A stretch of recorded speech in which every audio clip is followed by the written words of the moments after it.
আল্লাহ নবী যখন মক্কায় প্রবেশ করেন তখন মক্কার কেউ বাধা দেয় না, নবীজির সামনে কেউ দাঁড়ালো না। আল্লাহ নবী ঘোষণা দিলেন, সাহাবীরা, আমরা মক্কা জয় করেছি নিজেদের বাড়ি ঘর ফিরে পাওয়ার জন্য নয়। এই মক্কায় আমি সবাইকে সাধারণ ক্ষমা ঘোষণা করলাম। এই মক্কার মানুষ যারা আছে সবাইকে আমি সাধারণ ক্ষমা ঘোষণা করলাম। যারা আমাকে পিটায় রক্তাক্ত করে মক্কা থেকে বের করে দিয়েছে তাদেরকেও আমি ক্ষমা করে দিলাম। সাহাবীরা কয়, নবী গো, বেলাল হাবশির নির্যাতনের কাহিনী কি আপনি ভুলে গেলেন? আম্মারের কাহিনী কি ভুলে গেলেন? আবু বকর সিদ্দিকের কাহিনী কি ভুলে গেছেন? এত নির্যাতন, এত নিপীড়ন, কেমন করে আপনি সবাইকে ক্ষমা করে দেন? আল্লাহ রাসূল বলে, সাহাবীরা, বেলালের নির্যাতন আমি ভুলি নাই, আমার আবু বকরের নির্যাতন আমি ভুলি নাই, আম্মারের নির্যাতন ভুলি নাই, কিন্তু তোমরা কি আমি রাসূলের নির্যাতনের কাহিনী ভুলে গিয়েছো?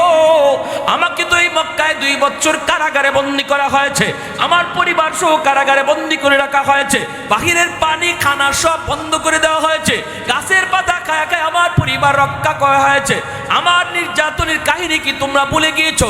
খানায় কাবার সামনে সাজদা গিয়েছি, মাথার উপরে উটের নারী বুড়ি চাপা দিয়েছে, জান যায় যায়, জান যায় যায়, আমার কলিজার টুকরা মেয়ে ফাতেমা আয়েশা নারী বুড়ি সরায়া আমার জান রক্ষা করে, আমার মাথা ফাটাইছে মক্কায়, আবু জাহেল রক্তাক্ত করেছে, আমার সেই নির্যাতনের কাহিনী কি ভুলে গিয়েছো? সাহাবীরা কই, না গো নবী, ভুলি নাই, ভুলি নাই। আল্লাহ রসুল চোখের পানি ঝরে কান্দে আর কয়, আমি যদি আমার নির্যাতনের কাহিনী ভুলে যেতে পারি, তোমরা কেন তোমাদের কষ্টের কাহিনী বলতে পারবা না? সাহাবাই কেরাম চুপ হয়ে গেলেন, নীরব হয়ে গেলেন। এইবার রসুল বলেন, যাও যাও, তোমরা যার যার বাড়িতে যাও, যেই বাড়ি থেকে তোমাকে বের করে দেওয়া হয়েছে এই বাড়ি আজকে হচ্ছে দখল করে রেখেছে, দখলদারের কাছে যায় তুমি বুঝায় দিবা, কইবা, ভাই রে, এতদিন পর্যন্ত তুমি আমার বাড়ির দখলদার ছিলা, তুমি মালিক ছিলা না, মালিক ছিলাম আমি। এতদিন পর্যন্ত তুমি ছিলে আমার বাড়ির দখলদার, আজকে আমি আমার বাড়ির মালিকানা ফিরাই নিতে পারি, কারণ 100% শক্তি আমার। তুমি আমার কাছে নিরুপায়, তুমি আমার কাছে বড় অসহায়। কিন্তু আমার মায়ার নবী বলেছেন, মক্কা জয় করেছি নিজের বাড়ি ফিরায় নেওয়ার জন্য নয়, মক্কা জয় করেছি আমার আল্লাহরে খুশি করার জন্য।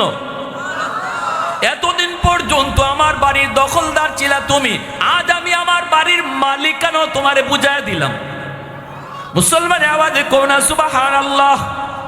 রাসূল বলেন, প্রত্যেকেই যার যার বাড়িতে যাবা, যায় ওই দখলদারকে কোনো কটূক্তি করবা না, বন্ধ কথা বলবা না, গালিও দিবা না, নির্যাতন তো দূরের কথা, বরং তার কাছে যায় সুন্দর ব্যবহারে কইবা, এই বাড়ির মালিকানা আজকে তোমারে বুঝাই দিলাম।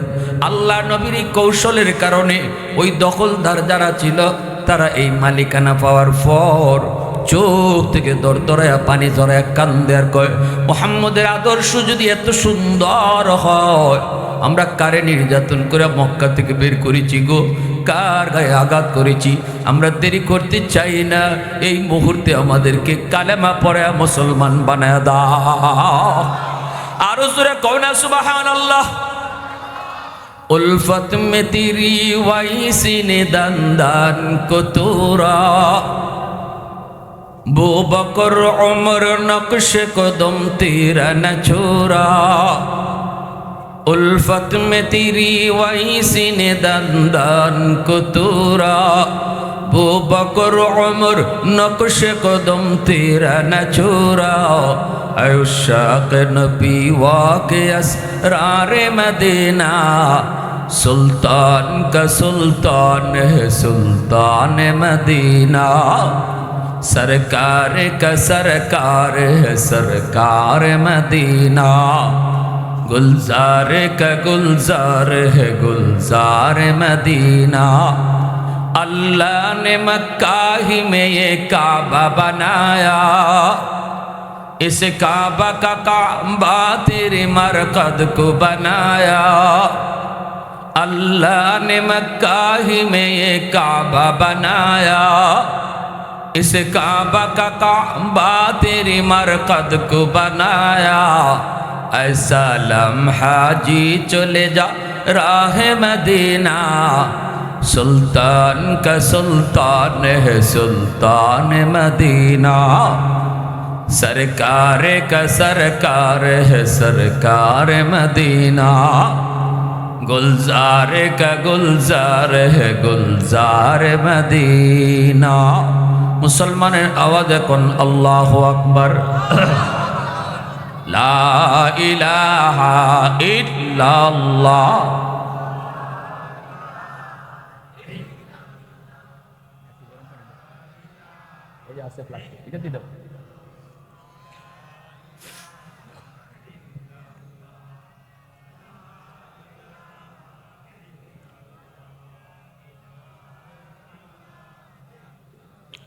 জোরে লা ইলাহা ইল্লাল্লাহ।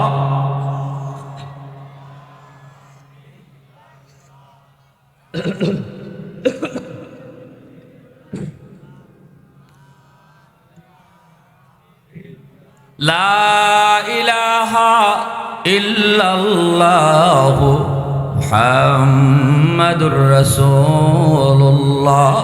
জোরে সুরে বলি সাল্লাল্লাহু আলাইহি ওয়াসাল্লাম। এই ছোট ছোট বাচ্চারা এখানে ডিস্টার্ব করে আমার চোখের সামনে বাচ্চারা ডিস্টার্ব করলে কিন্তু ওয়াজ করা যাবে না। তোমরা নড়াচড়া করলে চলে যাও, আর চুপচাপ যদি বসতে পারো তো বসো।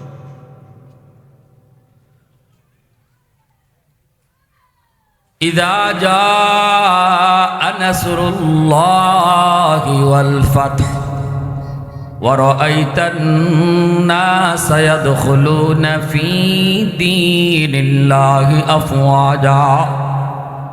আল্লাহ বলেন জানোনি, এরপরে তুমি দেখবা তলে তলে মানুষ কালেমা পড়ে মুসলমান হইতেছে। আল্লাহু আকবার জোরে কও। মক্কা বিজয়ের পর দলে দলে মুসলমান, এর আগে ছিল একজন একজন করে মুসলমান, গোপনে গোপনে মুসলমান। কিন্তু মক্কা বিজয়ের পর দলে দলে গোষ্ঠীর গোষ্ঠী, গ্রামের গ্রাম, এলাকার এলাকা মুসলমান হইতেছে। সুবহানাল্লাহ জোরে বলেন। আল্লাহ নবী রহমতের নবী দেখেন একজন বুড়া মহিলা মক্কা ছেড়ে তারা পাহাড়ের দিকে দৌড়ায়। মক্কার মানুষগুলি কেউ বিশ্বাস করে না, অনেকেরই মনে ভয়, যেই নির্যাতন মুহাম্মদের উপরে আমরা করেছি মুহাম্মদ বদলা নিবই নিব। এত নির্যাতন যার উপরে করা হলো, আজকে সে সুযোগ পাইছে এই বদলা নেওয়ার সুযোগ, তাহলে বদলা তো কিছু নিবেই। অথচ আমার রাসূল বলেন আজকে বদলা নেওয়ার দিন নয়, আজকের দিন হলো আল ইয়াউম ইয়াউমুল মারহামা। আজকের দিন বদলা নেওয়ার দিন নয়, আজকের দিন হলো ক্ষমা করার দিন, দয়া দেখাইবার দিন, মায়া দেখাইবার দিন। কিন্তু নবীর কথা কেউ অনেকেই বিশ্বাস করে না, কারণ তাদের ভিতরে ভয়, অনেক ভয়। এই অবস্থায় নবী দেখেন একজন বৃদ্ধা মহিলা, সে গাঁটটি মাথার মধ্যে লইয়া সেও মক্কা ছেড়ে পাহাড়ের দিকে যাইতেছে। নবীজির অনেকেই চিনে না, আমার আপনার নবীকে অনেকেই চিনে না। আল্লাহ নবী যাইতেছেন, এই অবস্থায় নবীজি বুড়া মহিলাকে জিজ্ঞেস করে, মা গো, ও মা তুমি কই যাও? মহিলা কই, বাবা তুমি কি জানো না মক্কা মুহাম্মদ দখল করে নিয়েছে? রাসূল বলেন, মা গো আমি তো এও শুনেছি মুহাম্মদ সবাইকে ক্ষমা করে দিয়েছেন, সবাইকে মাফ করে দিয়েছে, সাধারণ ক্ষমা ঘোষণা করেছেন। কিন্তু মহিলায় কই, বাবা মুহাম্মদকে চিনো না? মুহাম্মদের উপরে যেই নির্যাতন মক্কার মানুষে করছে, আবু জাহেল উতবা সাহেবা যেই নির্যাতনটা মুহাম্মদের উপরে করছে, নিজের জন্মভূমি থেকে তাকে বের করে দিয়েছে, রক্তাক্ত করেছে, অপমান করেছে, এর বদলা কিছু না কিছু সে নিবেই। এর যুবক দেরি করো না, তুমিও তাড়াতাড়ি মক্কা ছেড়ে বের হও। আল্লাহ নবী তখন মহিলাকে আর কিছু না কইয়া বলতেছে, মা বোঝাটা অনেক ভারী, নিতে তোমার বড় কষ্ট হবে গো মা। আমি একজন জোয়ান মানুষ, আমার মাথায় তুমি বোঝাটা উঠে দিয়ে দাও, যেখানে যেতে চাও ওখানে তোমাকে আমি পৌঁছে দেব। মহিলা তো বড় খুশি, মহিলা তো অনেক খুশি, লম্বা লম্বা দোয়া করে ভগবানের কাছে, ভগবান তোমারে ফেরেশতা বানিয়ে পাঠাইছে, তুমি তো মানুষ নও রে বাবা। নবীজি মাথার মধ্যে বোঝা নিয়া আল্লাহ রসুল মক্কা ছেড়ে ওই পাহাড়ের দিকে নিয়ে যাইতেছেন। মহিলা পিছনে পিছনে যায় আর লম্বা লম্বা দোয়া করে নবীর জন্য। নবীকে মহিলায় তো চিনে না, মনে করছে একজন যুবক। আল্লাহ নবী জান আর চোখ থেকে পানি ধরে ধরে রসুল কান্দে আর কই, মালিক একটু তুমি চাইয়া দেখো, আমি তো আমার নিজের ব্যক্তি স্বার্থের জন্য, ক্ষমতা প্রতিষ্ঠা করার জন্য মক্কা দখলে নেই নাই, আমার যারা মারছে এর বদলা নেওয়ার জন্য বিন্দু পরিমাণ অন্তরে ইচ্ছাও রাখি নেই। ও মালিক, সবাইকে ক্ষমা করে দিয়েছি, এরপরও বিশ্বাস করে না। আল্লাহ দেখো না আমি কেমনে এদেরকে বিশ্বাস করাই, আমি তো বদলা নিমু না, বিশ্বাস তো করে না গো আল্লাহ। এই কথা নবীজি কয় আর চোখ থেকে পানি জড়ায় বোঝা নিয়ে সামনে যায়। ওই অবস্থায় রসুল কয়, মালিক এরপরেও দেখো, একটু চায়া দেখো, আল্লাহ তুমি আমারে হাসরের ময়দানে কোনো পাকড়াও করো না। মুহাম্মদ তুমি মক্কা দখল করে তুমি তোমার বদলা নিছো। ও মালিক একটু চায়া দেখো, কুদরতি নজরে তুমি চায়া দেখো, আমি তো তাদের আরো সহযোগিতায় মত্ত। রসুল যাইতেছেন, মহিলা পিছনে পিছনে যায়, পাহাড়ের কাছাকাছি যায় রসুল গেলাম মাত্রই মহিলা কই, বাজান এখানেই বোঝাটা রেখে দাও, আর সামনে যাওয়া লাগবে না। নবীজি বোঝাটা এখানেই রেখে দিলেন। এইবার রসুল চলে আসবেন, কোনো কথা নাই, বার্তা নাই, চোখের পানিটা পয়সা দু জাহানের বাচ্চা যখন চলে আসতে চান, মহিলা ডাক দেয়া কই, যুবক এইদিকে যেও না, ওইদিকে গেলে পরে মুহাম্মদের সামনে ভয়, ওই দিকে যাও, এইদিকে গেলে অনেকটাই নিরাপদ। যুবক তুমি ডাইনে যাও না। রসুল কই, গেলে কি হবে? কই, মুহাম্মদের সামনে পড়ার ভয় রয়েছে। আল্লাহ নবী এইবার নিজের পরিচয় আর গোপন রাখতে পারলেন না। নবীজি এবার চোখের পানিটা মুছে আর কই, মা মুহাম্মদ সম্পর্কে তোমার ধারণাটা কেমন একটু কও। মহিলা কই, বাবা মুহাম্মদ অনেক গরম মানুষ, মুহাম্মদ খালি রক্তপাত পছন্দ করে, মুহাম্মদ শুধু বদলা নেয়, মুহাম্মদ খারাপ মানুষ এমনটাই তো জানি। আল্লাহ নবী বলতেছেন, মা তুমি যে মুহাম্মদ সম্পর্কে এমন ধারণা নিয়েছো, কোনদিন মুহাম্মদ রে দেখছো নি? কয়, না বাজান আমি মুহাম্মদ রে কোনোদিন দেখি নেই। কয়, ধারণা কেমনে এমন হলো? আবু জাহেলের কথায়, উতবা সাহেবের কথায়, আবু সুফিয়ানের কথায়। আল্লাহ নবী তখন ধাও মাও করে কান্দার কয়, মা গো আবু সুফিয়ান আর আবু জাহেলের কথায় মুহাম্মদকে চিনা লাগবে না, আজকে নিজের চোখে মুহাম্মদরে চিনে নাও। যেই যুবক তোমার বোঝা মাথায় নিয়ে এই পর্যন্ত আইছে, আমি সেই মুহাম্মদ, আমি সেই মুহাম্মদ, আমি সেই মুহাম্মদ যার সম্পর্কে তুমি এমন বলেছো। মহিলার সাথে সাথে অজ্ঞান হয়ে মাটিতে পড়ে গেল, মহিলা মাটিতে পড়ে গেল। মহিলা এবার বলতেছে, বাবা যুবক কও কি তুমি মুহাম্মদ বলো? সাথে সাথে মহিলায় কই, বাবা যা শুনেছি ভুল শুনেছি, যা ধারণা নিয়েছি ভুল ধারণা নিয়েছি রে বাবা। আজকে নিজের চোখে মুহাম্মদকে দেখলাম, আমি আর দেরি করতে চাই না বাবা। এই মুহূর্তে তোমার হাতে হাত রেখে আমারে কালেমা পড়ে মুসলমান বানায় দাও। সাহাবায়ে কেরাম রাদিয়াল্লাহু তাআলা আনহুম মক্কা থেকে মদিনায় হিজরত করার পর তাদের মনের ভিতরে অনেক দুঃখ, অনেক কষ্ট। জন্মভূমি ছেড়ে এসেছি, যেখানায় কাবা না দেখলে আমাদের পেটের ভাত হজম হতো না।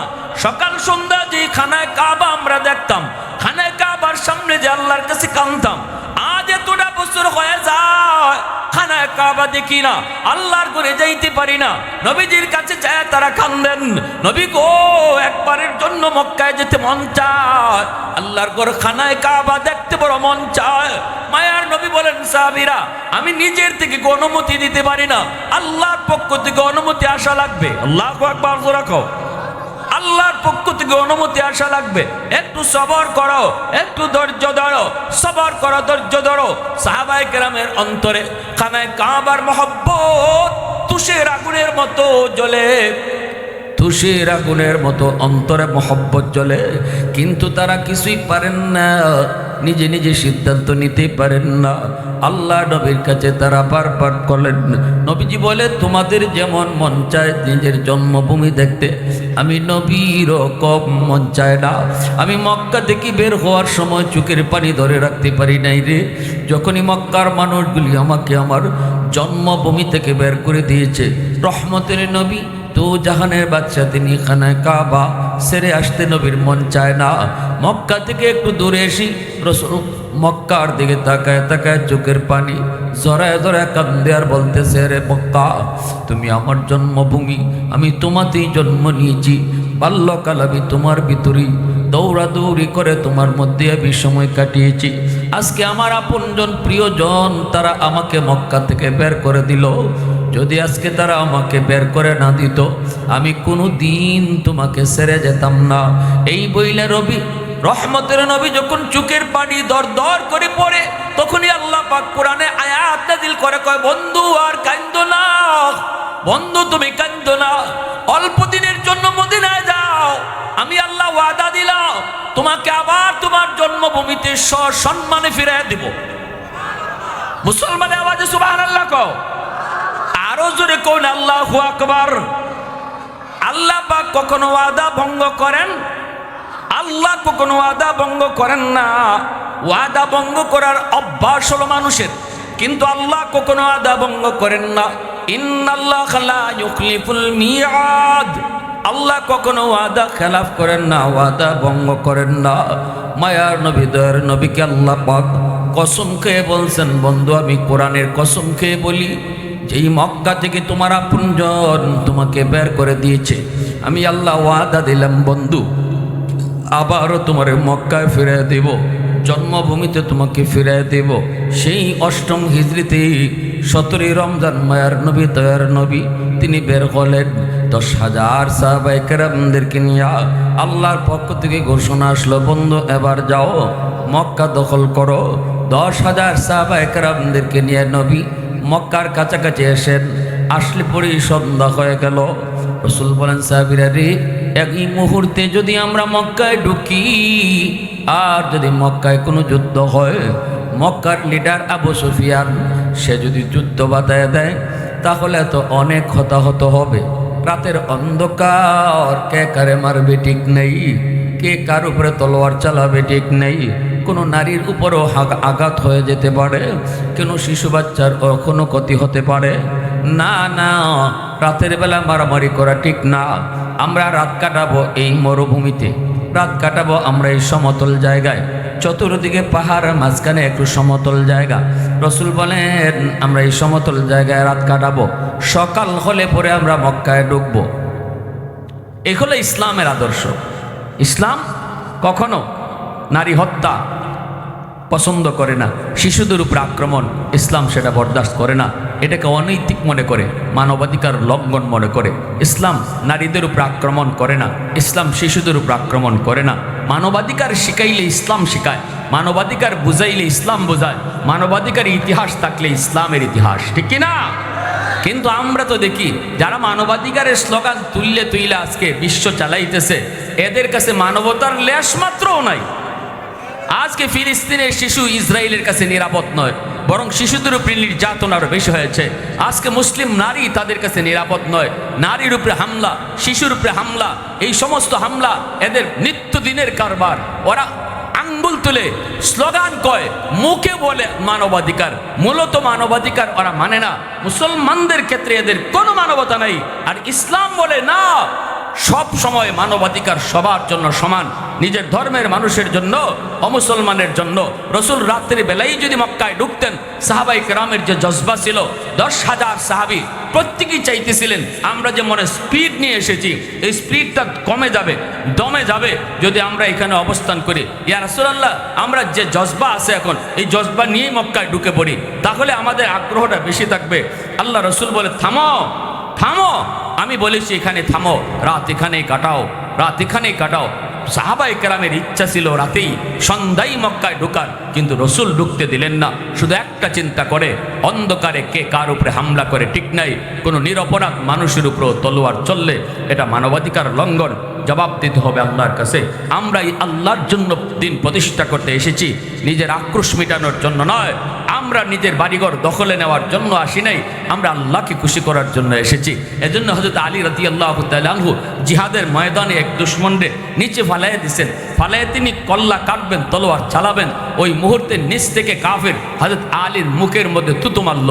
হযরত আলী রাদিয়াল্লাহু তাআলা আনহুর গুসা আরো বেড়ে যাওয়ার কথা। এই মুহূর্তে উনি আরো গুসা নিয়ে আরো কল্লা কাটার কথা, কিন্তু হলো কি সম্পূর্ণ বিপরীত। হযরত আলী সোজা তারে ছেড়ে দিলেন, ইনি উঠে গেলেন, ওইটা বললেন যাও তোমাকে মুক্ত করে দিলাম। ইহুদি অবাক হয়ে বলতেছে, আলী করছো কি তুমি? আমাকে তো তুমি আরো জিদ্দে হত্যা করার কথা, আমি তোমার মুখে তুতে দিয়েছি, ছেড়ে দিচ্ছ?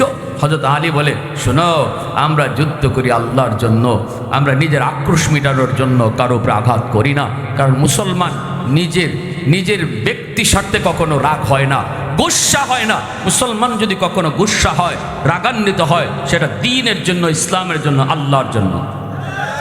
আমি এতক্ষণ পর্যন্ত তোমার সাথে যুদ্ধ করেছি আল্লাহর জন্য, যখনই যে তুমি আমার মুখে তুতু মারছো, তখন আমার ব্যক্তিগত জিদ চলে এসেছে, আমি এখন ভয় পেয়ে গেছি। এখন যদি তোমার কল্লা কাটি, আর হাসরের মাঠে আল্লাহ যদি আমাকে বলে, আলী তুমি আমার জন্য তার কল্লা কাটো নাই, তুমি কল্লা কাটছো তোমার থুতু দেওয়ার কারণে, কি জবাব দিব? এই ডরে আমি তোমাকে ছেড়ে দিছি। আর আস্তে এখন সুবহানাল্লাহ। এই হলো ইসলামের আদর্শ। আর আমরা কই? আমরা হইলে বুতা দা দিয়ে এর সময় জবা করলাম। নখালি ভাষায় কি কয়? বুতা দা কইনি আমরা, আমাদের হইলে এ হারামির হারামি, তুই নিচে থেকে আমার মুখে তুতু দিস, ধার যে জায়গা ছিল ই দাগা দিয়ে কাটলে তো একটু কষ্ট কম হইব, তখন দাঁড়ে উল্টাইয়া বুতা দা দিয়ে ওরে ইচ্ছা মতো পিটাইতাম আর খুন করতাম, জব করতাম। এটা হলো আমাদের বৈশিষ্ট্য, কারণ আমাদের জিদ সবার আগে থাকে। আর ইসলামের আদর্শ হলো ব্যক্তি জিদ নয়, সবার আগে ইসলামের স্বার্থ, ঠিক কিনা? কোরআনের স্বার্থ, আল্লাহ এবং রসুলের স্বার্থ তোমাকে আগে দেখতে হবে। কোথায় তুমি রাগ হবা, কোথায় তুমি নরম হবা, কোথায় তুমি গরম হবা, এটা ইসলামের জন্য হতে হবে। ইসলামের জন্য তুমি জায়গা মতো নরম, আবার ইসলামের জন্য জায়গা মতো গরম। আল্লাহর জন্য তুমি জায়গা মতো নরম, আল্লাহর জন্য তুমি জায়গা মতো গরম। আশিদ্দাউ আলাল কুফার রুহামাউ বাইনাহুম। সামনে আসতেছে নির্বাচন, নিজের নেতারে জয় করার জন্য কারো উপর হামলা করা যাবে না। এটা আমার আদর্শ, রসুলের আদর্শ নয়, এটা নবীর সাহাবায়ে কেরামের আদর্শ নয়। দলকে জিতানোর জন্য আরেক ভাইয়ের উপরে আক্রোশ করে তার উপরে হামলা করা, এটা আমার নবীর আখলাক নয়, নবীর আদর্শের আখলাক নয়। মুসলমান রাগ হবে তখনই, মুসলমান অস্ত্র হাতে নেবে তখনই, যখন ইসলাম আর কুফরের মধ্যে টক্কর বেজে যাবে, অমুসলিম আর মুসলমানের মধ্যে যুদ্ধ বাজবে, জিহাদ হবে, তখনই শুধু অস্ত্র হাতে নিতে পারে। হাজির আল্লাহ নবী বলেন, থামো, এখানেই রাত কাটাবো। রাত কাটালেন, আর রসুল বললেন, তাবু বানাও। রাত কাটাতে হবে, থাকতে হবে, তাবু বানাও। 10,000 সাহাবায়ে কেরামের জন্য যতগুলি তাবুর প্রয়োজন, এতগুলি তাবু বানানো হলো। রসুল বলেন, শোনো, এবার বাথরুম বানাও। রাতের বেলা তো আমাদের বাথরুমের প্রয়োজন, বাথরুম বানাও। রসুল বলেন, চুলা বানাও, রান্না বান্নার জন্য চুলা বানাও। আমরা তো সকালে হামলা করব, সকালে মক্কায় ঢুকবো, কেউ যদি বাধা দেয় তো বাধা প্রতিহত হবে, বাধার মোকাবেলা হবে। আর যদি বাধা না দেয়, তাহলে আমরা কারো উপর হামলা করব না। যে ঘরে আসে নিজের ঘরে, তার উপরে ঘরে ঢুককে হামলা হবে না। যে তার গির্জার ভিতরে আছে, মন্দিরের ভিতরে আছে, মন্দিরের উপরে আঘাত করা হবে না। কোনো নারীর উপরে আঘাত হবে না, কোনো শিশুর উপরে আঘাত হবে না, কোনো গাছপালা কাটা যাবে না। আল্লাহ রসুল এই নীতিমালাগুলো বর্ণনা করলেন, আর বললেন, এশার নামাজ পড়ো। পইরা রসুল জামাতের সাথে নামাজ পড়ে বললেন, রান্না করো, চুলে আগুন ধরো। আল্লাহ রসুল বললেন, চুলা যে বানাবা, 10,000 মানুষের জন্য যেই পরিমাণ চুলা লাগবে, এর চেয়ে ডাবল চুলা বানাও, এর চেয়ে ডাবল চুলা বানাও। শুনেন আমার রসুলের রণকৌশল, যুদ্ধের কৌশল রসুল কি জানতেন, কি জানতেন। এজন্যই তো খ্রিস্টান পণ্ডিত দ্য 100 বই যে লিখলো, সেখানের মধ্যে সে যতগুলি মনীষীদের নাম আনলো, 100 জন। এই 100 জন মনীষীর মধ্যে সবার আগে আমার আপনার নবীর নাম আনতে বাধ্য হয়েছে। তাকে প্রশ্ন করা হয়েছিল, তুমি খ্রিস্টান ধর্মের মানুষ হইয়া ইসলাম ধর্মের নবীর নাম সবার আগে আনছো মনীষীদের তালিকায়, কারণ কি? সে বলে, আমি যখন যে সেক্টরে গবেষণা করি, যে দেখি এই সেক্টরে কে সবার চেয়ে সবার উপরে, সামাজিক দিক দিয়া, সমাজ সংস্কারের দিক দিয়ে কে বিশ্বে ইতিহাস সৃষ্টি করেছে, সেখানে যখন গবেষণা করি দেখি এখানে মুহাম্মদুর রাসূলুল্লাহ শ্রেষ্ঠ। আমি যখন দেখি একজন আদর্শ রাষ্ট্রনায়ক হিসাবে পৃথিবীতে কে সফল, সেখানেও দেখি মোহাম্মদুর রাসূলুল্লাহ শ্রেষ্ঠ। ওনাকে আমি 2 নাম্বার দিতে পারি না, ওনারাই একে রাখতে হয়। আমি কোনো ধর্মের দিক দিয়ে বিবেচনা করে এই তালিকা করি নাই, আমি নিরপেক্ষ দৃষ্টিতে এই তালিকা তৈরি করেছি। খ্রিস্টান পণ্ডিত বলেছে নিরপেক্ষ দৃষ্টিতে কোনো ধর্মের বিবেচনা করা নয়। আমি যখন কোনো যুদ্ধের রণকৌশল, যুদ্ধের ময়দানে কৌশল কে বেশি জানতো, এই দিক নিয়ে যখন গবেষণা করি, পৃথিবীর শুরু থেকে নিয়ে ফার্স্ট টু লাস্ট পর্যন্ত মনীষীদের জীবনী গবেষণা করে দেখলাম এখানেও ইসলাম ধর্মের নবী মুহাম্মদুর রাসূলুল্লাহ শ্রেষ্ঠ। সে বলতেছে তো আমি কি করব এখন তোমরা বলো, আমি ওনারে দ্বিতীয় রাখতে পারি না, আমার বিবেক বাধা দেয়। আমি তো এখানে ধর্মের প্রশ্ন আনি নাই, এজন্য মুহাম্মদুর রাসূলুল্লাহকে শ্রেষ্ঠ রেখেছি। এরপরে সে আল্লাহ রসুল বলতেছেন, শোনাও, চুলা বানাও দ্বিগুণ আর বাথরুম বানাবা অর্ধেক। 10,000 মানুষের জন্য চুলা যদি লাগে 500, রসুল বলছেন চুলা বানাবা 1000।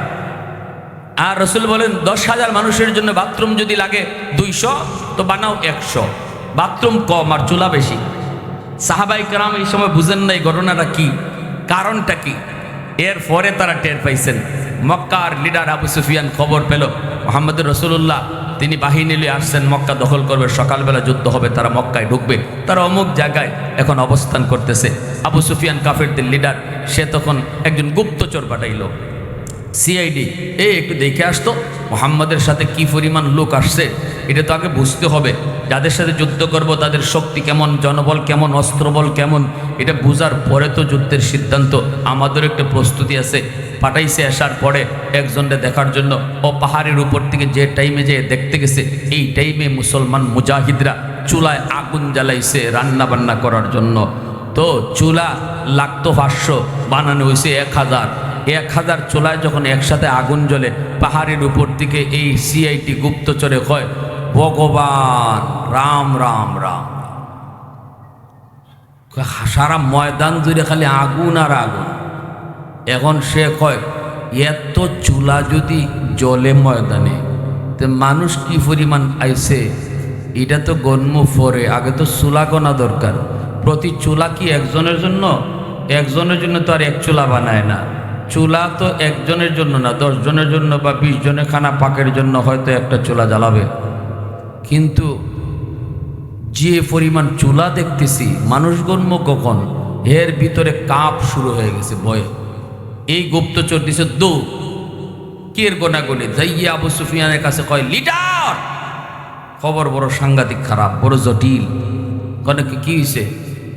কয় আর কইও না, কি পরিমাণ সৈন্য যে মোহাম্মদ সাথে লই আইছে এটার হিসাব নাই।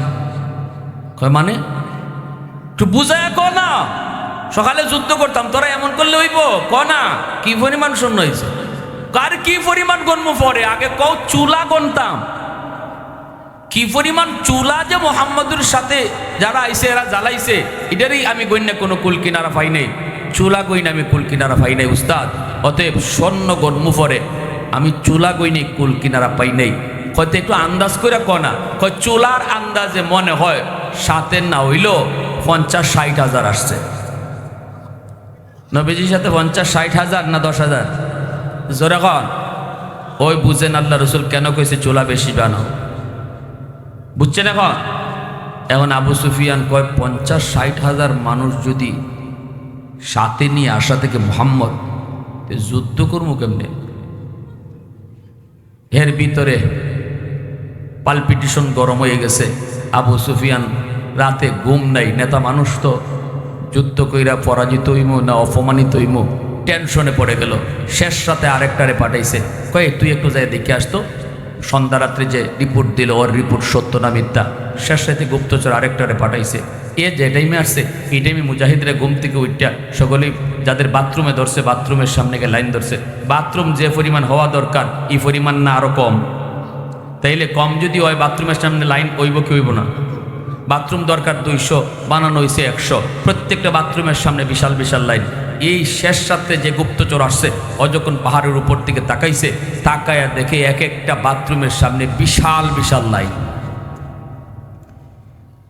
এই গুপ্তচরে মনে মনে কয়, high high high high high, বাথরুমের সামনেই যদি এই পরিমাণ মানুষ থাকে, তাবুর ভিতরে কি পরিমাণ, হের আরো পাতলা পায়খানা শুরু হয়েছে। এত উল্টা বেঁকে দৌড় যায়, বলতেছে ওস্তাদ খবর বড় খারাপ, বড় জটিল খারাপ, জার্জির যান বাসান, যুদ্ধ করা সম্ভব না। কি পরিমাণ লোক যে মুহাম্মদের সাথে আছে এটা গণনা করা সম্ভব না। আরে বেকুফ কনা কনা কি পরিমাণ একটা আন্দাজ কর না। যে লাইন দেখছি বাথরুমের সামনে, এক একটা বাথরুমের সামনে, সব তো আর বাথরুমে আইছে না, বেশিরভাগ তো তাঁবুতে রয়েছে, কয়েকজন আইছে। এতেই যে লাইন দেখছি, ভিতরে কি পরিমাণ আছে উস্তাদ আমি এটা জানি না।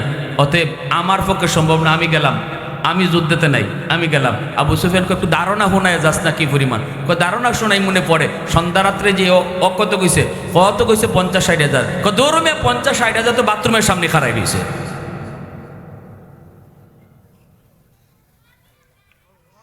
আবু সুফিয়ান কয় সবরে ডাক, আর অস্ত্র ফালাই দিত, যুদ্ধ লাগতো না। ওই মক্কা বিজয় খামোখা মইরা লাভ নাই, ঠিক না? তুলনাই চলে না তাদের সাথে আমাদের, অতএব যুদ্ধ করে লাভ নাই। বরং আবু সুফিয়ান গুফনে গিয়ে আরো কালেমা পড়ে মুসলমান হয়ে গেছে। আবু সুফিয়ান আরো মুসলমান হয়ে গেছে। আবু সুফিয়ান তো নবীজির শ্বশুর, সম্পর্কিত শ্বশুর, নবীজির একজন পবিত্র বিবি উম্মে হাবিবা রাদিয়াল্লাহু তাআলা আনহা, ইনার বাবা আবু সুফিয়ান। তা আবু সুফিয়ান এতদিন পর্যন্ত রসুলের সাথে দুশ্মনী, শ্বশুর জামাইয়ের দুশ্মনী। আল্লাহ রসুল তো সবসময় দোয়া করেন। উম্মে হাবিবা রাদিয়াল্লাহু তাআলা আনহা, ইনি তো আল্লাহ রসুল্লাহ খালি কইতেন, ইয়া রাসূলুল্লাহ আমার আব্বার লাগি দোয়া করেন, আমার আব্বার লাগি দোয়া করেন, আল্লাহ যেমন আমার আব্বার হেদায়েত দান করে। আমার আব্বা আপনার দুশ্মন, নবী গো এটা আমার মান্য নিতে বড় কষ্ট লাগে। কষ্ট তো লাগবেই, ঠিক না? নেই স্বামীর দুশ্মন, এটা কেমন করে একজন স্ত্রী মান্য নেয়? আল্লাহ রসুল কেন হাবিবা তুমি নিজে দোয়া করো, আমি আমিন কই। উম্মে হাবিবা হাত উঠাই লিছেন, ওটাই বলে আল্লাহ আমার আব্বারে তুমি হেদায়েত দাও, আমার আব্বারে আমার স্বামীর সাহাবি বানায় দিয়া দাও, তোমার হাবিবের সাহাবি বানায় দাও। রসুল কইছেন আমিন। নবী আমিন কইতে দেরি, কবুল হইতে দেরি নাই। এত বড় লিডার আবু সুফিয়ান, যে সব সময় রাত দিন রসুলের ক্ষতি করার চেষ্টা করত, ইনি মক্কা বিজয়ের দিন কালেমা পড়ে মুসলমান। আমার ভাইরা বন্ধুরা, এই সুসংবাদটি আল্লাহ পাক দিয়েছেন। আল্লাহ বলেন বন্ধু অচিরেই আল্লাহর সাহায্য আসবে, অচিরেই চূড়ান্ত বিজয় আসবে। সেই বিজয় হলো মক্কা বিজয়। আল্লাহ নবী যখন মক্কায় প্রবেশ করেন তখন মক্কার কেউ বাধা দেয় না, নবীজির সামনে কেউ দাঁড়ালো না। আল্লাহ নবী ঘোষণা দিলেন সাহাবীরা, আমরা মক্কা জয় করেছি নিজেদের বাড়ি ঘরে ফিরে পাওয়ার জন্য নয়। এই মক্কায় আমি সবাইকে সাধারণ ক্ষমা ঘোষণা করলাম। এই মক্কার মানুষ যারা আছে সবাইকে আমি সাধারণ ক্ষমা ঘোষণা করলাম। যারা আমাকে পিটায় রক্তাক্ত করে মক্কা থেকে বের করে দিয়েছে তাদেরকেও আমি ক্ষমা করে দিলাম। সাহাবীরা কয় নবী গো, বেলাল হাবশির নির্যাতনের কাহিনী কি আপনি বলে গেলেন? আম্মারের কাহিনী কি বলে গেলেন? আবু বকর সিদ্দিকের কাহিনী কি বলে গেছেন? এত নির্যাতন, এত নিপীড়ন, কেমন করে আপনি সবাইকে ক্ষমা করে দেন?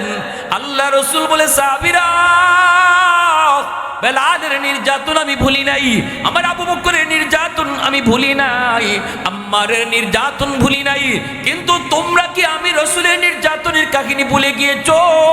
আমাকে তো এই মক্কায় 2 বছর কারাগারে বন্দী করা হয়েছে, আমার পরিবার সহ কারাগারে বন্দী করে রাখা হয়েছে, বাহিরের পানি খানা সব বন্ধ করে দেওয়া হয়েছে, গাছের পাতা খায় খায় আমার পরিবার রক্ষা করা হয়েছে। আমার নির্যাতনের কাহিনী কি তোমরা ভুলে গিয়েছো? খানায় কাবার সামনে সাজদা গিয়েছি, মাথার উপরে উটের নারী বুড়ি চাপা দিয়েছে, জান যায় যায়, জান যায় যায়, আমার কলিজার টুকরা মেয়ে ফাতেমা আয়েশা নারী বুড়ি সরায়া আমার জান রক্ষা করে, আমার মাথা ফাটাইছে মক্কায়, আবু জাহেল রক্তাক্ত করেছে, আমার সেই নির্যাতনের কাহিনী কি ভুলে গিয়েছো? সাহাবীরা কয় না গো নবী, ভুলি নাই, ভুলি নাই। আল্লাহ রসুল চোখের পানি ঝরায় কান্দে আর কয়, আমি যদি আমার নির্যাতনের কাহিনী ভুলে যেতে পারি, তোমরা কেন তোমাদের কষ্টের কাহিনী বলতে পারবা না? সাহাবাই কেরাম চুপ হয়ে গেলেন, নীরব হয়ে গেলেন। এইবার রসুল বলেন, যাও যাও, তোমরা যার যার বাড়িতে যাও। যেই বাড়ি থেকে তোমাকে বের করে দেওয়া হয়েছে এই বাড়ি আজকে ও হচ্ছে দখল করে রেখেছে, দখলদারের কাছে যায় তুমি বুঝায় দিবা, কইবা ভাই রে এতদিন পর্যন্ত তুমি আমার বাড়ির দখলদার ছিলা, তুমি মালিক ছিলা না, মালিক ছিলাম আমি। এতদিন পর্যন্ত তুমি ছিলে আমার বাড়ির দখলদার, আজকে আমি আমার বাড়ির মালিকানা ফিরাই নিতে পারি, কারণ 100% শক্তি আমার। তুমি আমার কাছে নিরুপায়, তুমি আমার কাছে বড় অসহায়। কিন্তু আমার মায়ার নবী বলেছেন মক্কা জয় করেছি নিজের বাড়ি ফিরায় নেওয়ার জন্য নয়, মক্কা জয় করেছি আমার আল্লাহরে খুশি করার জন্য। এতদিন পর্যন্ত আমার বাড়ির দখলদার ছিল তুমি, আজ আমি আমার বাড়ির মালিকানাও তোমারে বুঝায় দিলাম। মুসলমান আওয়াজে কোন না সুবহানাল্লাহ। রাসূল বলেন প্রত্যেকেই যার যার বাড়িতে যাবা, যায় ওই দখলদারকে কোনো কটূক্তি করবা না, বন্ধ কথা বলবা না, গালিও দিবা না, নির্যাতন তো দূরের কথা, বরং তার কাছে যায় সুন্দর ব্যবহারে কইবা এই বাড়ির মালিকানা আজকে তোমারে বুঝাই দিলাম। আল্লাহ নবীর কৌশলের কারণে ওই দখলদার যারা ছিল তারা এই মালিকানা পাওয়ার পর চোখ থেকে দরদরায়া পানি ঝরায়া কান্দে আর কয় মুহাম্মদের আদর্শ যদি এত সুন্দর হয়, আমরা কারে নির্যাতন করে মক্কা থেকে বের করেছি গো, কার গায়ে আঘাত করেছি, আমরা দেরি করতে চাই না, এই মুহূর্তে আমাদেরকে কালেমা পড়ে মুসলমান বানায় দাও। আরো জোরে কও না সুবহানাল্লাহ। উলফত মে তেরি ওয়াইসি নে দন্দন কো তোরা, বু বকর উমর নকশ কদম তেরা ন ছোরা। उल्फत में तेरी वैसी ने दंदन को तोरा, वो बकर उमर नक्श कदम तेरा न छोरा। अशाक नबी वाके असरार मदीना, सुल्तान का सुल्तान है सुल्तान मदीना, सरकार का सरकार है सरकार मदीना, गुलजार का गुलजार है गुलजार मदीना। अल्लाह ने मक्का ही में ये काबा बनाया, इस काबा का काबा तेरे मरकद को बनाया। अल्लाह ने मक्का ही में ये काबा बनाया, इस काबा का काबा तेरे मरकद को बनाया। ऐसा लम्हा जी चले जा राह मदीना, सुल्तान का सुल्तान है सुल्तान मदीना, सरकार का सरकार है सरकार मदीना, गुलजार का गुलजार है गुलजार मदीना। मुसलमान आवाज कौन अल्लाहु अकबर। ला इलाहा इल्लल्लाह।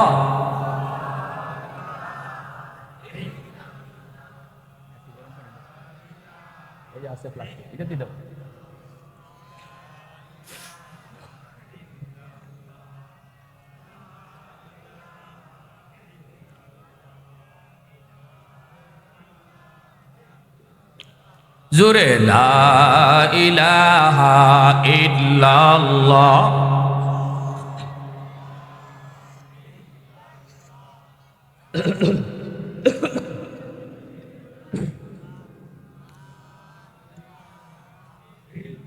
ला इलाहा इल्लल्लाह मुहम्मदुर रसूलुल्लाह।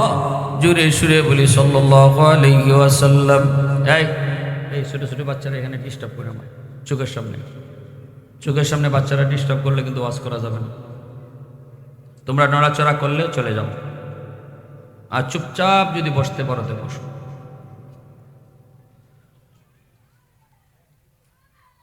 ইযা জাআ নাসরুল্লাহি ওয়াল ফাতহ وَرَأَيْتَ النَّاسَ يَدْخُلُونَ فِي دِينِ اللَّهِ أَفْوَاجًا। আল্লাহ বলেন জানোনি এরপরে তুমি দেখবা তলে তলে মানুষ কালেমা পড়ে মুসলমান হইতেছে। আল্লাহু আকবার জোরে কও। মক্কা বিজয়ের পর দলে দলে মুসলমান, এর আগে ছিল একজন একজন করে মুসলমান, গোপনে গোপনে মুসলমান। কিন্তু মক্কা বিজয়ের পর দলে দলে গোষ্ঠীর গোষ্ঠী, গ্রামের গ্রাম, এলাকার এলাকা মুসলমান হইতেছে। সুবহানাল্লাহ জোরে বলেন। আল্লাহ নবী রহমতের নবী দেখেন একজন বুড়া মহিলা মক্কা ছেড়ে তারা পাহাড়ের দিকে দৌড়ায়। মক্কার মানুষগুলি কেউ বিশ্বাস করে না, অনেকেরই মনে ভয় যেই নির্যাতন মুহাম্মদের উপরে আমরা করেছি, মুহাম্মদ বদলা নিবই নিব। এত নির্যাতন যার উপরে করা হলো, আজকে সে সুযোগ পাইছে এই বদলা নেওয়ার সুযোগ, তাহলে বদলা তো কিছু নিবেই। অথচ আমার রসুল বলেন আজকে বদলা নেওয়ার দিন নয়, আজকের দিন হলো ইয়াউমুল মারহামা। আজকের দিন বদলা নেওয়ার দিন নয়, আজকের দিন হলো ক্ষমা করার দিন, দয়া দেখাইবার দিন, মায়া দেখাইবার দিন। কিন্তু নবীর কথা কেউ অনেকেই বিশ্বাস করে না, কারণ তাদের ভিতরে ভয়, অনেক ভয়। এই অবস্থায় নবী দেখেন একজন বৃদ্ধা মহিলা, সে গাঁটটি মাথার মধ্যে লিয়া সেও মক্কা ছেড়ে পাহাড়ের দিকে যাইতেছে। নবীজির অনেকেই চিনে না, আমার আপনার নবীকে অনেকেই চিনে না। আল্লাহ নবী যাইতেছেন, এই অবস্থায় নবীজি পুরা মহিলাকে জিজ্ঞেস করে, মা গো, ও মা তুমি কই যাও? মহিলা কই, বাবা তুমি কি জানো না মক্কা মুহাম্মদ দখল করে নিয়েছে? রসুল বলেন, মা গো আমি তো এও শুনেছি মুহাম্মদ সবাইকে ক্ষমা করে দিয়েছেন, সবাইকে মাফ করে দিয়েছে, সাধারণ ক্ষমা ঘোষণা করেছেন। কিন্তু মহিলায় কই, বাবা মুহাম্মদকে চিনো না? মুহাম্মদের উপরে যেই নির্যাতন মক্কার মানুষে করছে, আবু জাহেল উতবা সাহেবা যেই নির্যাতনটা মুহাম্মদের উপরে করছে, নিজের জন্মভূমি থেকে তাকে বের করে দিয়েছে, রক্তাক্ত করেছে, অপমান করেছে, এর বদলা কিছু না কিছু সে নিবেই। এর যুবক দেরি করো না, তুমিও তাড়াতাড়ি মক্কা ছেড়ে বের হও। আল্লাহ নবী তখন মহিলাকে আর কিছু না কইয়া বলতেছে, মা বোঝাটা অনেক ভারী, নিতে তোমার বড় কষ্ট হবে গো মা। আমি একজন জোয়ান মানুষ, আমার মাথায় তুমি বোঝাটা উঠে দিয়ে দাও, যেখানে যেতে চাও ওখানে তোমাকে আমি পৌঁছে দেব।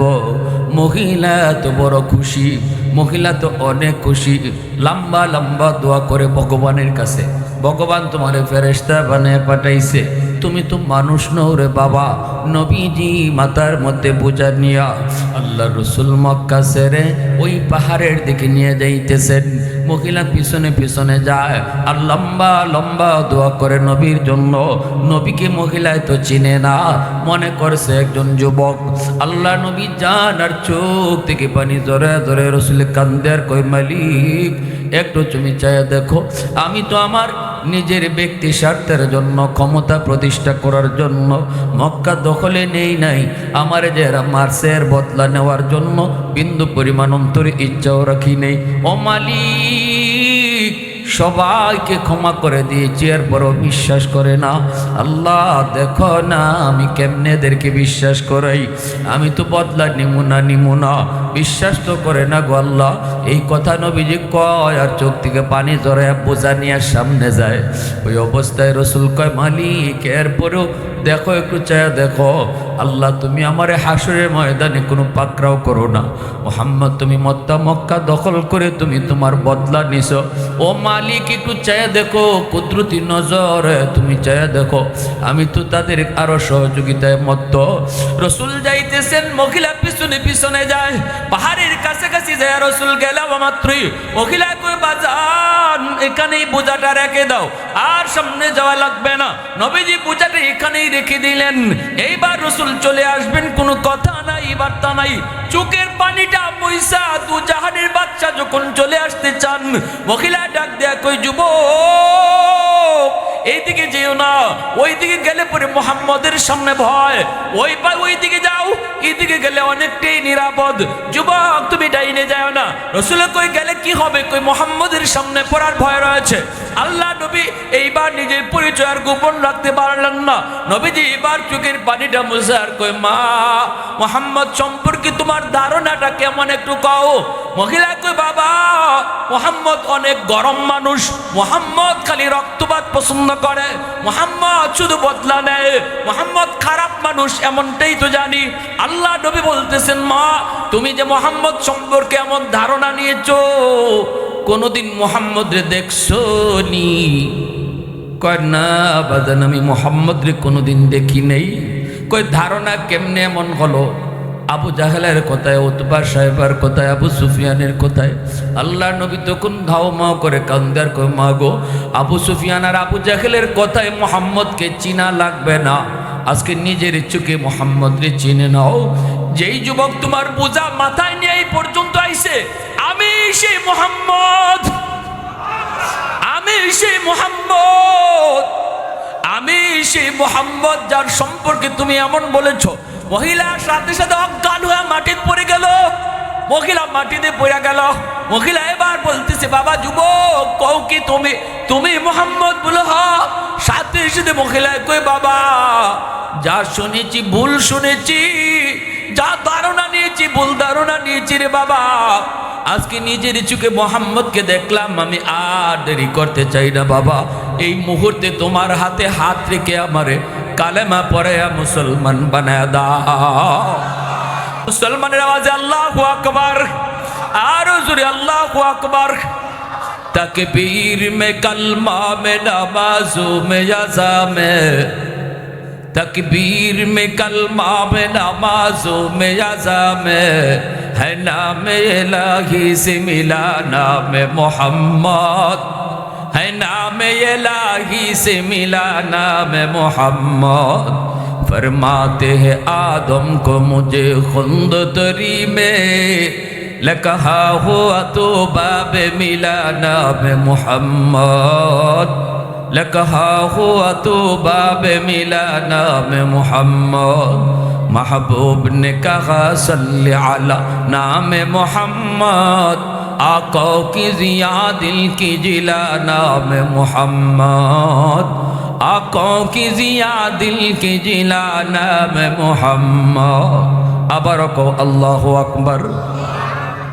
আল্লাহ পাক রব্বুল আলামিন এই সূরার শুরুতে আল্লাহ পাক সেই মক্কা বিজয়ের চূড়ান্ত বিজয়ের সুসংবাদ নবীকে শোনাইলেন।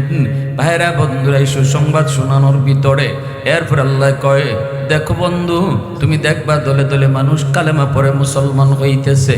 ফাসাব্বিহ বিহামদি রব্বিকা ওয়াস্তাগফিরু, অতএব তুমি তোমার রবের প্রশংসা করো, তুমি তোমার রবের তাসবিহ পড়ো, তুমি তোমার রবের কাছে ইস্তেগফার করো, তুমি তোমার রবের কাছে বেশি বেশি ইস্তেগফার করো, কারণ তিনি তাওয়াব, তিনি বারবার তওবা কবুলকারী।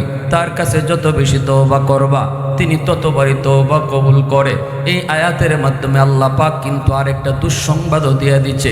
এই যে আল্লাহ কইছে বন্ধু বেশি বেশি তুমি তাসবিহ পড়ো রবের, বেশি বেশি পড়ে তুমি তোমার রবের প্রশংসা করো, বেশি বেশি ইস্তেগফার করো। এই আয়াতের দ্বারা অনেকেই কি বুঝলেন?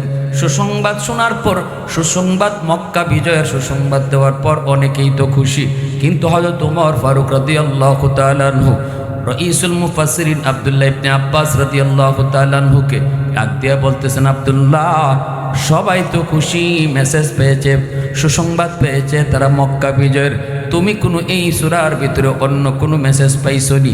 আব্দুল্লাহ ইবনে আব্বাস রাদিয়াল্লাহু তাআলা আনহু বলেন, আমি আর একটা মেসেজ পেয়েছি। বলে কি মেসেজ?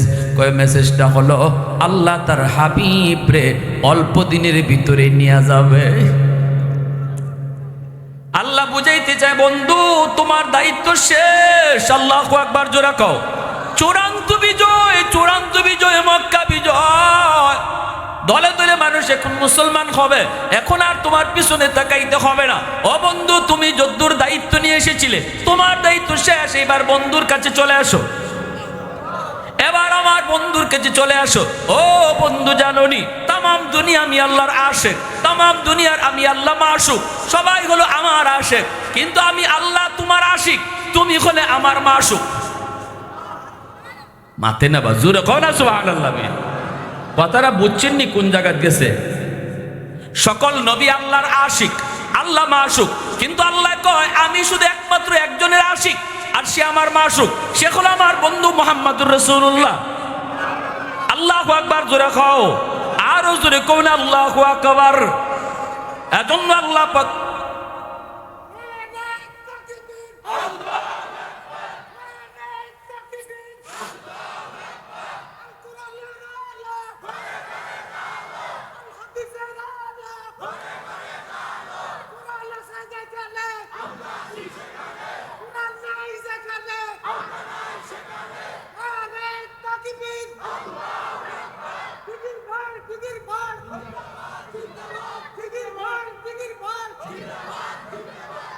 মাশাআল্লাহ মাশাআল্লাহ, আল্লাহ তুমি কবুল করো। সবাই বলি আমিন, আরো জোরে বলি আমিন।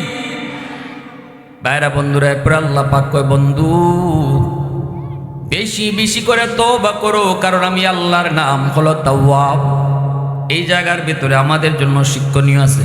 শিক্ষণীয়টা হলো জীবনের শেষ বয়সে আল্লাহ যেমন রসুলের শেষ দিকে আল্লাহ নিয়ে আসবেন, এজন্য আল্লাহ কয় বন্ধু এখন বেশি বেশি করে তাসবিহ পড়ো, জিকির করো, আর বেশি বেশি ইস্তেগফার করো। মানুষের শেষ বয়সের আমলটাও বেশি বেশি ইস্তেগফারের উপরে হবে।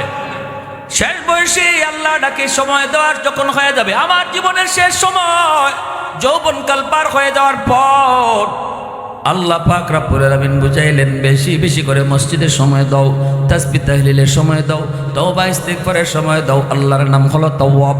বারবার আল্লাহ তওবা কবুল করে। বারবার আল্লাহ তওবা কবুল করার মানে কি? আল্লাহ পাক বারবার তওবা কবুল করার মানে হলো একজন মানুষ যখন তওবা করে, আল্লাহ আমি আর গুনাহ করব না, আর জীবনে নামাজ ছাড়বো না, আর জীবনে কোনোদিন রোজা ছাড়বো না, দিলের ভিতরে তার পাক্কা ইরাদা সে ছাড়বে না, দিলের ভিতরে পাক্কা ইরাদা রোজা ছাড়বে না, দিলের ভিতরে পাক্কা ইরাদার গুনাহ করবে না। আল্লাহ পাক যদিও জানে হে আবারও গুনাহ করব, সুযোগ পাইলে সে আবারও করব, কারণ অন্তরের খবর জানেন শুধুমাত্র কে? এত নড়াচড়া কেন মাহফিলে? এক বাচ্চারা বসো। আমাদের সিলেটে তো মাহফিলে এমন হয় না, একদম জিম দইরা চাতক পাতির মতো সবাই বলেন যারা কি করো তোমরা? এই বাচ্চারা এইভাবে যদি দৌড়াদৌড়ি করে আমি কি ওয়াজ করবো? একটা কথারে গুছায় এনে ফিনিশিং দিতে তো অনেক কষ্ট। মুখস্থ কথা তো আমরা শুরু করি না। আর আপনাদের পাশে যে বাচ্চাগুলো আছে, আপনারা যারা মুরব্বীরা আছেন, আপনারা একটু কেয়ারফুল থাকেন, তারা যেন নড়তে না পারে, প্লিজ।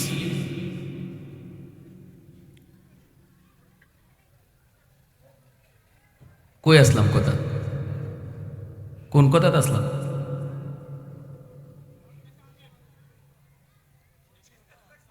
ইস্তেগফার। আমি যখন নিয়ত করবো আল্লাহ আমি গুনাহ করবো না, আমার দিলের খবর আল্লাহ জানেনি না জানে না? আল্লাহ জানে যে আমার বান্দা পক্কা ইরাদা করছে গুনাহটা আর করবে না, কিন্তু আল্লাহ জানে শয়তানে আমার এই গুনাহ আবার করাইব, আমি জানি না। কথাটা বুঝছেন? কথাটা বুঝছেন? একটু একটু গভীর মনোযোগ দিয়ে বুঝেন। বারবার কেন আল্লাহ তওবা কবুল করবে? তাহলে এটা কোন জাতের তওবা আবার? যে আমি বারবার তওবা করবো আর আল্লাহ বারবারই তওবা করবো, এটা কোন জাতের তওবা? এটা বুঝেন, কথাটা মর্মটা বুঝেন। আমি যখন তওবা করতেছি, নিয়ত করতেছি আল্লাহ আমি আর করবো না, শয়তান তো আমার পিছে লাগে আছে, শয়তান আমারে আবার এই গুনাহটা করাবে, এটা আল্লাহ জানে। কিন্তু এরপরও আল্লাহ তওবা কবুল করে, কারণ আমার দিলে ছিল পাক্কা নিয়ত আমি করবো না, এজন্য আমি কর্ম এটা জানার পরেও আল্লাহ আমার তওবা কবুল করে। দ্বিতীয়বার যখন আমি আবার গুনাহটা করলাম, গুনাহটা ওই বইটা আল্লাহ তো জানে ওই আমি গুনাহটা করছি, তখন আবার আল্লাহ আমি তো গুনাহ করছি, তওবা করছিলাম আর করতাম না, আল্লাহ আমারে তো শয়তানে আবার দুগাত ফেলাই দিছে। ও মালিক, মালিক আমি চরম অন্যায় করে নিছি, আল্লাহ তুমি আমারে মাফ করো, আর করতাম না। আল্লাহ কইন এখনো যে তুমি পাক্কা ইরাদা করছো করতাই না, এবারও আমি তোমার তওবা কবুল করব, যদিও আমি জানি যে তোমাকে শয়তানে আরেকবার করাইবো। সুবহানাল্লাহ, জোরে বলেন। আল্লাহ বলেন যদিও আমি জানি তোমার শয়তানে আবার করাইবো, এরপরও তোমার দ্বিতীয়বার তওবা আমি কবুল করি, কারণ তোমার দিলে আবার করার ইচ্ছা ইরাদা ছিল। তৃতীয়বার আবার গুনাহ করছি, তখন আল্লাহর কাছে আল্লাহ ও মালিক এটা কি আমার দ্বারা তো বারবার হয়ে যেতেছে, আল্লাহ আমি আর করতাম না, আল্লাহ আল্লাহ এবার একবার পুরা ইরাদা করছি আল্লাহ করতাম না।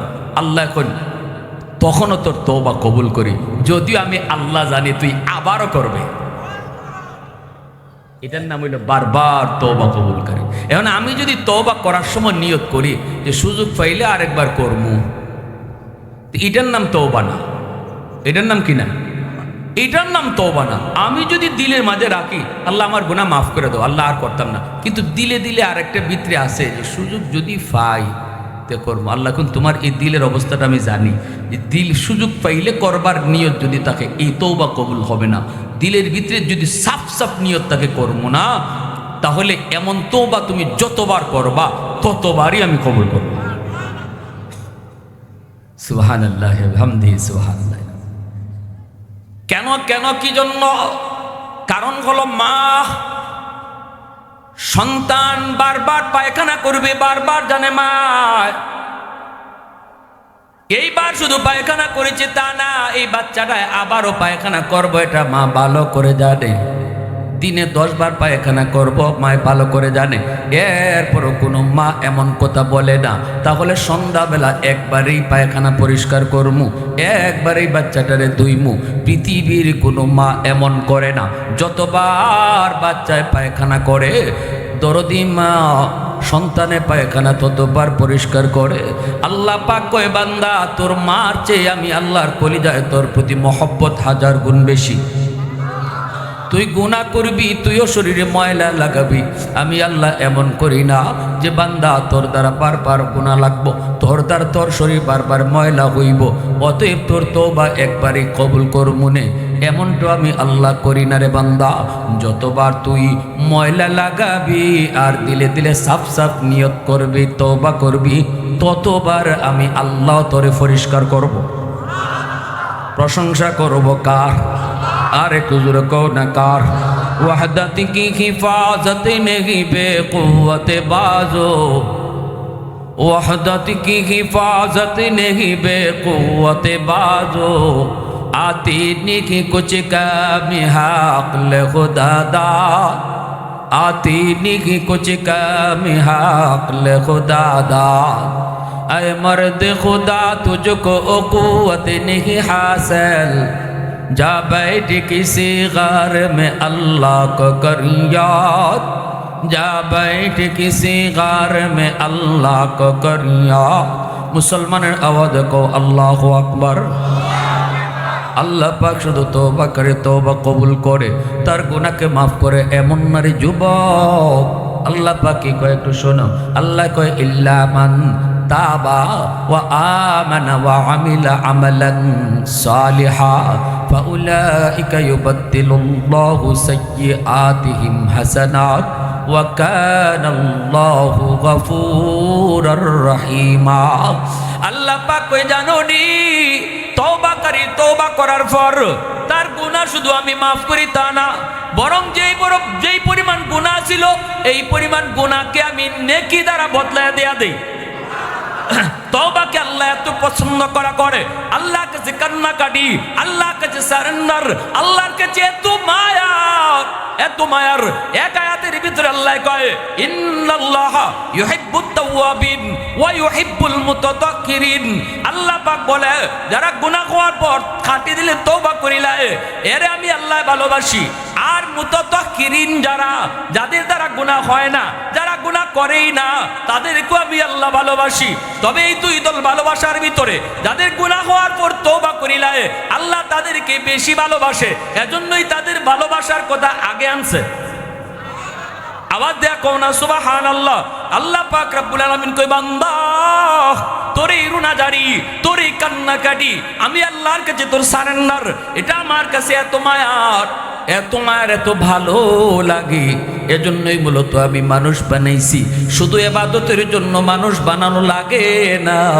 ফেরেশতারা আমার তাসবির জন্য যথেষ্ট, রুকুর হালতে আছে ফেরেশতারা, সাজদার হালতে আছে ফেরেশতারা, ফেরেশতারা ইবাদতের জন্য যথেষ্ট। কিন্তু ফেরেশতারা আমার কাছে কান্দে না, কারণ ফেরেশতাদের কোনো গুনাহ নাই, এজন্য সারেন্ডারও করে না, কান্দে না। কিন্তু মানুষ তোমারে আমি আল্লাহ এত মায়া করি কেন জানোনি? কারণ তুমি যে গুনাহ হওয়ার পরে আমার কাছে কান্দো, এই জিনিসটা আমি আল্লাহর কাছে এত মায়া লাগে। এত মায়া লাগে যখনই গুনাহ হওয়ার পর, গুনাহ করার পর তুমি যদি কান্দা কান্দা আমার কাছে সারেন্ডার করো, তখন তোমার উপরে এত খুশি হই, তখন তুমি মানুষটার মর্যাদা আমি আল্লাহ ফেরেশতার চেয়েও বেশি বাড়ায়া দেই। ওয়ালাকাদ কাররামনা বানি আদম, আল্লাহ কই ওই মানুষের মর্যাদা ফেরেশতার চেয়েও বেশি। সুবহানাল্লাহ, জোরে বলেন। আর যেই মানুষটা গুনাহ হওয়ার পর ড্যামকে আর হয়ে চলে, গুনাহ হয়ে যাওয়াটা বড় অপরাধ না, গুনাহ হয়ে যাওয়াটা বড় অপরাধ না। গুনাহ হওয়ার পর যদি তওবা না করি, এটা হলো সবচেয়ে বড় অপরাধ, এটা হলো সবচেয়ে বড় অপরাধ। কোনো মানুষ যদি গুনাহ হওয়ার পর ড্যামকে হয়ে চলে, বারবার গুনাহ করে, তওবা না করে, গুনার মধ্যেই সে মজবুত থাকে, তাহলে আল্লাহ পাক রব্বুল আলামিন কয় এই মানুষটার দাম তখন হাইওয়ানের চেয়েও বেশি নিকৃষ্ট হয়ে যায়, কুকুরের চেয়েও বেশি নিকৃষ্ট হয়ে যায়। একই মানুষ ফেরেশতার চেয়ে বেশি দামি হয়ে যায়, আবার একই মানুষ কুকুরের চেয়েও বেশি নিকৃষ্ট হয়ে যায়। তওবাকারী ফেরেশতার চেয়ে আল্লাহর কাছে বেশি দামি হয়ে যায়, আর গুনাহগার তওবা করে না, তার দাম কুকুরের চেয়েও বেশি নিকৃষ্ট হয়। আল্লাহ নিজে কয় উলাইকা কাল আনআম বাল হুম আদল, বরং এর চেয়েও বেশি নিকৃষ্ট। নাউজুবিল্লাহ, জোরে বলে। ভাইরে, শয়তানে তো আল্লাহর সাথে চ্যালেঞ্জ করে এসে এই সূরার মধ্যে তার হাবিবরে এই তওবার কথাটাই বারবার বলতেছে। আমার রাসূলের কোনো গুনাহ নাই, তারপর আল্লাহ কয় তুমি তওবা করো। আমাদের আয়েশা সিদ্দিকা রাদিয়াল্লাহু তাআলা আনহা জিজ্ঞাসা, রাসূলুল্লাহ আপনার তো কোনো গুনাহ নাই, আগে পরে সব গুনাহ আল্লাহ মাফ করে দিছে, আপনার তো কোনো গুনাহই নেই, তা আপনি তওবা করেন কেন? আফালা আবদান শাকুরা, রাসূলকে আমি কি আল্লাহর শুকরিয়া আদায় করব না? সুবহানাল্লাহ, জোরে কও না সুবহানাল্লাহ। তা আমরার যেখানে আগে পরে গুনার কোনো অভাব নাই, তাহলে আমাদের অবস্থাটা কি? রাসূলের গুনাহ নাই, এরপরে যদি রাসূল সব সময় শুধু ও আতুবু ইলাইহি ও আতুবু ইলাইহি ও আতুবু ইলাইহি, এবার সুবহানাকা রব্বানা আস্তাগফিরুল্লাহ ওয়া আতুবু ইলাইহি, এই আয়াত নাযিলের পরে রাসূল খালি এই দোয়া বেশি বেশি পড়তেন, বেশি বেশি পড়তেন। তাহলে আমরা কি জানলাম? যে গুনাহ হওয়ার পরে যদি কোনো মানুষ আল্লাহর কাছে সারেন্ডার করিলে, তওবা করে ফেলে আল্লাহ আর করব না, তাহলে আল্লাহ তার উপর খুশি হইয়া তার যেই পরিমাণ গুনাহ ছিল এই পরিমাণ গুনাহকে আল্লাহ নেকি দ্বারা বদলায় দিয়ে দেয়। কি করে লাই? নেকি দ্বারা। গুনাহ যদি হয় পাহাড় পরিমাণ, নেকি হয়ে যায় পাহাড় পরিমাণ। তওবার আগে গুনাহ যদি থাকে সাগর পরিমাণ, তওবার পরে নেকি হয়ে যায় সাগর পরিমাণ। এজন্য তওবাকারী তওবার লগে লগে আল্লাহর ওলি হয়ে যায়। পৃথিবীতে এত সহজে আর কোনো কাম নাই। মেম্বার হতে সময় লাগে, চেয়ারম্যান হতে সময় লাগে, এমপি হতে সময় লাগে, দোকানদার হতে সময় লাগে, মেট্রিক পাস করতে সময় লাগে, বিদেশ যেতে সময় লাগে। সময় লাগে না শুধু এক কামও, সেটা হলো আল্লাহর ওলি হওয়া। কেউ যদি চায় মুহূর্তের ভিতরে আল্লাহর ওলি হইতো, আল্লাহ পাক মুহূর্তের ভিতরে ওলি বানায় দেয়। 60 বছরের গুনাহগার এই মুহূর্তে যদি আল্লাহর কাছে কয় মালিক গুনাহ করে ফেলেছি সারা জীবন, আর করবো না, সাফ সাফ পাক্কা ইরাদা করে আর করবো না, আল্লাহ পাক রব্বুল আলামিন কয় তোমার 60 বছরের গুনাহ মাফ করার জন্য 60 বছর আমি লাগাইতাম না, 60 মাসও লাগাইমু না, 60 ঘন্টাও লাগাইমু না, 60 মিনিটও লাগাইমু না, 60 সেকেন্ডে মাফ করে দিমু, আর সাথে সাথে ওলির খাতায় নাম উঠায় দিমু। তওবার আগে তার নাম ছিল গুনাহগারের খাতায়, আর তওবার পর নাম উঠে যায় আল্লাহর ওলির খাতায়। সুবহানাল্লাহ, জোরে কও। তওবাকারী এসে আল্লাহর ওলির দপ্তরে নাম উঠায় নেয়। এজন্য আবু বকর সিদ্দিক রাদিয়াল্লাহু তাআলা আনহু হযরত ওমর ফারুক রাদিয়াল্লাহু তাআলা আনহুকে বলতেছিলেন, ও ভাই ওমর, তোমার জীবনের নেকি আমার চেয়ে বেশি। হযরত ওমর বলেন, এটা কেমন কথা? আপনি হলেন সবার উপরে, আপনার মর্যাদা, আপনার নেকি আমার চেয়ে অনেক বেশি, আমার নেকি বেশি হয় কেমনে, কোন যুক্তিতে? আবু বকর সিদ্দিক বলেন, ভাই ওমর, এটা কোনো যুক্তি না, তবে কোরআনের আয়াত দলিল। কোন আয়াত? ইল্লা মান তাবা ওয়া আমানা ওয়া আমিলা আমালান সালিহা ফাউলাইকা ইউবাদদিলুল্লাহু সাইয়্যাতিহিম হাসানাত। এই আয়াতের ভিতরে আল্লাহ পাক বলছে তওবার পরে আল্লাহ পাক আগের গুনাহের নেকি দিয়ে বদলায় দেয়। ও ওমর, এই আয়াতের ভিতরে আল্লাহ পাক তোমার নেকি বেশি কইয়া দিছে। হযরত ওমর বলেন, কেমনে? আমি তো বুঝি নাই। আবু বকর সিদ্দিক বলে, তাহলে আমি বুঝায়া কই, ইসলাম গ্রহণ করার আগে তোমার গুনাহ আমার থেকে কম ছিল না বেশি ছিল? হযরত ওমর বলে, অবশ্যই আমার গুনাহ বেশি ছিল। কই, এই কথাতে তুমি যেমন একমত আমিও একমত, তোমার গুনাহ বেশি। কিন্তু ইসলাম গ্রহণ করার পর, তওবার পরে আল্লাহ যদি আগের গুনাহরে নেকি বানায়া দেয়, তাহলে তোমার গুনাহ যেমন আমার চেয়ে আগে বেশি আসিল, তওবার পরে তো এই গুনাহরে আল্লাহ নেকি বানায়া দিয়েছে, এখন তো নেকিও আমার থেকে বেশি। জোরে কও না সুবহানাল্লাহ। হযরত ওমর ফারুক রাদিয়াল্লাহু তাআলা আনহু নীরব হয়ে গেলেন, নিস্তব্ধ হয়ে গেলেন। হযরত ওমর কোরআনে আয়াত দেয়া দলিল দেওয়া মাত্রই তিনি চুপ। মুসলমান কখনো আল্লাহর কোরআন সামনে আসলে কোনো যুক্তি দেয় না। মুসলমানের সামনে যদি রসুলের হাদিস হয়, তখন কোনো পণ্ডিতি চলে না। আমার পণ্ডিতি ততক্ষণ যতক্ষণ কোরআন হাদিস পাই না। হযরত ওমর চুপ হয়ে গেলেন। এইবার হযরত ওমর ডাক দিয়া বলতেছে, ভাই আবু বকর, আমার জীবনের নেকি যদি বেশি হয়, তাহলে আসেন আমি কোনো তর্কে যাব না, চলেন আমরা দুজনের নেকি বদলা বদলি করি। আমি ওমর আমার গোটা জিন্দিগির নেকি আপনাকে দিয়ে দিব, আপনি আপনার জিন্দিগির সব নেকি আমারে দিবেননি। যদি সব নেকি নাও দেন, আপনি যদি আপনার জীবনের এক রাইতের নেকি দেন, সুবহানাল্লাহ। হযরত ওমর বলেন, ভাই আবু বকর, তোমার জীবনের এক রাইতের নেকি আমাকে যদি দাও, আমি ওমর আমার গোটা জিন্দেগির নেকি দিয়া দিমু। সিদ্দিক আকবর বলেন, এটা কোন রাত? হযরত ওমর বলেন, সেই রাতটা হলো আমার মায়ার নবীর সাথে মক্কা থেকে মদিনায় যেই রাতে হিজরত করেছো, ওই রাতের নেকিটা যদি আমি ওমরকে দিয়া দাও, আমি ওমর গোটা জিন্দেগির নেকি দিয়া দিব। मुसलमान आवाज कहो ना सुबहान अल्लाह। फारूक तेरा नाम से इस्लाम रहेगा, फारूक तेरा नाम से इस्लाम रहेगा, दुनिया की अदालत में तेरा नाम रहेगा, दुनिया की अदालत में तेरा नाम रहेगा, सिद्दीक तेरा नाम से इस्लाम रहेगा, दुनिया की सदाकत में तेरा नाम रहेगा, दुनिया की सदाकत में तेरा नाम रहेगा। मुसलमान आवाज कौन अल्लाह अकबर।